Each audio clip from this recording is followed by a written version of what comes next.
कभी कभी क्या होता है, कभी हम लोग काम करते हैं तो उसमें हम लोग फेल हो जाते हैं और हम लोग फेल का जिम्मेदारी जो होता है या इसका जो जिम्मेदार कौन है, हम लोग किसी और को हम लोग दोष दे देते हैं। जैसे कि मान लीजिए आप कोई भी काम करते हैं, अगर आपको उसमें अच्छा रिजल्ट नहीं मिला तो आप कुछ ना कुछ आप एक्सक्यूज बना लेते हैं। जैसे कि मान लीजिए ये काम हमसे इसलिए नहीं हो पाया क्योंकि मेरे पास ये नहीं था, वो नहीं था। तो देखिए, अगर आप मान लीजिए कोई भी काम करते हैं, अगर उसमें एक्सक्यूज बनाते हैं और इससे करने से क्या होता है कि आपके लिए वो नेगेटिव इंपैक्ट आएगा। क्योंकि जब भी आप एक्सक्यूज बनाते हैं तो इसमें आप अपने आप को वीकनेस आप मतलब बता रहे हैं। तो कभी भी कोई काम करते हैं, अगर उसमें आपको सक्सेस नहीं मिलता है, आप मतलब फेल हो जाते हैं, उसको एक्सेप्ट कीजिए और आगे बढ़िए। क्योंकि एक्सेप्ट करने से क्या होता है कि आपको एक अच्छा पॉजिटिव मोटिवेशन आपको मिलता है और इसमें आप अपना हार को स्वीकार करते हैं। तो इसलिए आप ये मत सोचिए कि अगर आप कोई काम नहीं कर पा रहे हैं तो आप किसी और को इंजाम लगाइएगा या फिर आप ये बोलेंगे कि ये काम हमसे इसलिए नहीं हुआ क्योंकि मेरे पास ऐसा ऐसा साधन नहीं था। तो ऐसे करने से क्या होता है कि आप अपने आप को ही वीकनेस मतलब साबित कर रहे हैं। तो आपके पास जो इन्वायरमेंट है, आपके पास जो भी कुछ है, उस हिसाब से आप काम कीजिए और उसी को ही अपना मतलब मजबूत बनाइए। अगर मान लीजिए आपके पास ऐसा कुछ मतलब कुछ किट्स नहीं है या फिर आपके पास कुछ ऐसा कुछ सुविधा नहीं है तो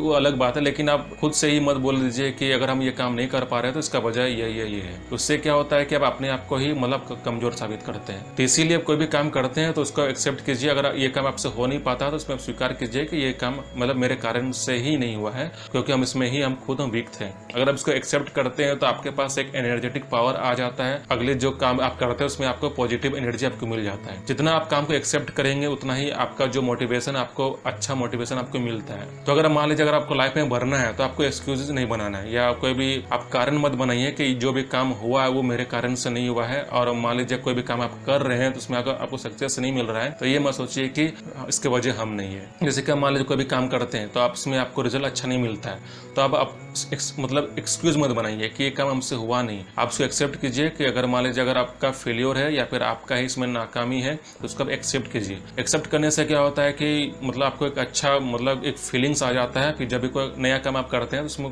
उस काम को आप अच्छा से करते हैं। तो इसीलिए आप जो भी काम करते हैं, अगर आपसे गलती हो जाता है तो उसको एक्सेप्ट कीजिए कि हाँ मुझसे गलती हो चुका है, अब हम आगे से हम नहीं करेंगे। एक्सेप्ट से करने से क्या होता है, आपको एक अच्छा फील होता है और हार को भी आप स्वीकार कर लेते हैं। और इससे क्या होता है कि आपको पॉजिटिव मैसेज मिलता है और आपको पॉजिटिव मतलब एनर्जी भी मिल जाता है। एक दिमाग में एक माइंडसेट हो जाता है कि अगर आप हार जाते हैं तो उसका आप स्वीकार कर रहे हैं तो एक माइंडसेट बन जाता है। और उस माइंडसेट से क्या होता है कि आप आगे वाला जो आपका जो टास्क आएगा, जो एक्टिविटी आएगा, जो या फिर आप कोई भी काम करेंगे उसमें आपका बहुत ही श्रद्धा रहेगा और बहुत ही फेथ रहेगा। तो इसीलिए अगर हम कोई भी काम आपसे नहीं हो पाता उसको स्वीकार कर लीजिए और आगे उसको बढ़ जाइए, लेकिन इसको एक्सक्यूज मत बनाइए कि इस वजह से हम वो काम को कर नहीं पाए। ऐसे करने से क्या होगा कि आपको एक पॉजिटिव मतलब इन्वायरमेंट आपको मिल जाता है, एक सराउंडिंग मिल जाता है। और इससे क्या होता है कि आप दूसरों को भी एक अच्छा मैसेज देते हैं, क्योंकि अगर किसी आप दूसरों को भी अच्छा मैसेज देंगे तो वो भी आपसे कुछ ना कुछ सीखता है। तो इसीलिए पहले से आप ये मत सोच लीजिए कि अगर एक काम हो नहीं पा रहा है तो हम किसी को कसूरवार ठहरा देते हैं या किसी को हम दोष दे देते हैं। तो ऐसे करने से वो आप